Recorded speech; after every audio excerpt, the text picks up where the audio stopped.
വാഴക്കൂമ്പ് വെച്ചിട്ട് റോളാണ് ഇവിടെ ഉണ്ടാക്കുന്നത്. വാഴത്തൂമ്പ് കൂമ്പ് കട്ട് ചെയ്തെടുക്കുന്നുണ്ട്. ഇനി ചെറുതാക്കി അരിയട്ടെ.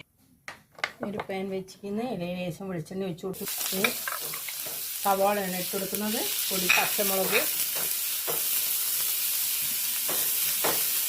നല്ലോണം വഴന്ന് വരും. തക്കാളി ഇട്ട് കൊടുക്കുക, കൂമ്പിട്ട് കൊടുക്കുക, മഞ്ഞൾപ്പൊടി ഇട്ട് കൊടുക്കുന്നുണ്ട്, മുളക് പൊടി കാശ്മീരി ചില്ലി ഇട്ട് കൊടുക്കുന്നുണ്ട്, കുറച്ച് ഉപ്പിട്ട് കൊടുക്കുക,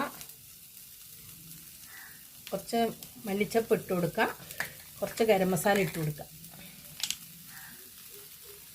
ഇനി ഇതിലേക്കൊരു മുട്ട ഒഴിച്ച് കൊടുക്കുക. എന്നിട്ട് ഇളക്കിയിട്ട് ഓഫ് ചെയ്യാം. ഇനി 2 മുട്ട എടുത്തിക്കുന്നു. അതിൽ ഉപ്പിട്ടിട്ട് ഒന്ന് അടിച്ചെടുക്കുന്നുണ്ട്. ഒരു പാൻ വെച്ചിരിക്കുന്ന മുട്ട